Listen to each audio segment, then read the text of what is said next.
سابق وزیر اعظم نواز شریف کو جیل کی صفائی پر لگا دیا گیا۔ میاں نواز شریف کوٹ لکھپت جیل میں اپنے کمرے کے علاوہ وارڈ کی صفائی بھی کریں گے۔ اسی حوالے سے بات کریں گے، علی ساہی ہمارے ساتھ موجود ہیں۔ علی، بتائے گا اس خبر کے حوالے سے آپ کے پاس کیا تفصیلات تھی؟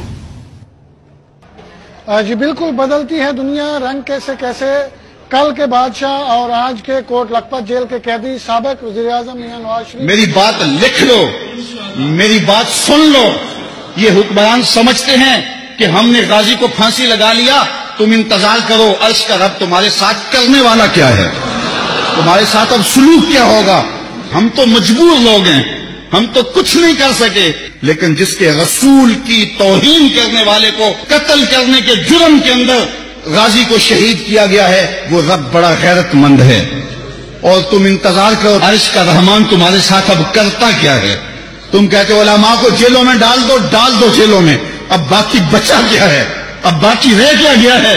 اب تم انتظار کرو کہ تمہارے ساتھ رب کرتا کیا ہے اور تمہارے ساتھ حال کیا ہوتا ہے۔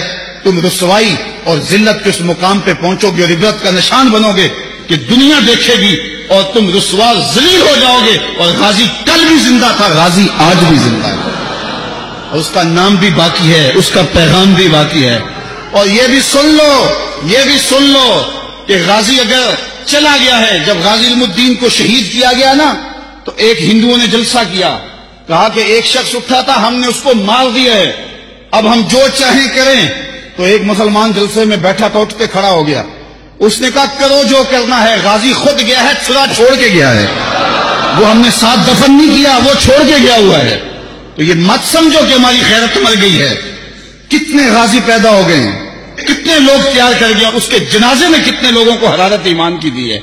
تم نے غازی کو مارا نہیں، غازی کو زندہ کیا ہے۔ اگر تم چھوڑ دیتے تو شاید تحریک کمزور ہو جاتی، لیکن تم نے قتل کر کے اس تحریک کو مضبوط کر دیا ہے، تم نے اس کو پانی دیا ہے، اب یہ تناور درخت بنے گا۔ تم اپنی خیر مناؤ، 295 سیکھو، تم ہاتھ بھی نہیں لگا سکتے اللہ کے فضل سے۔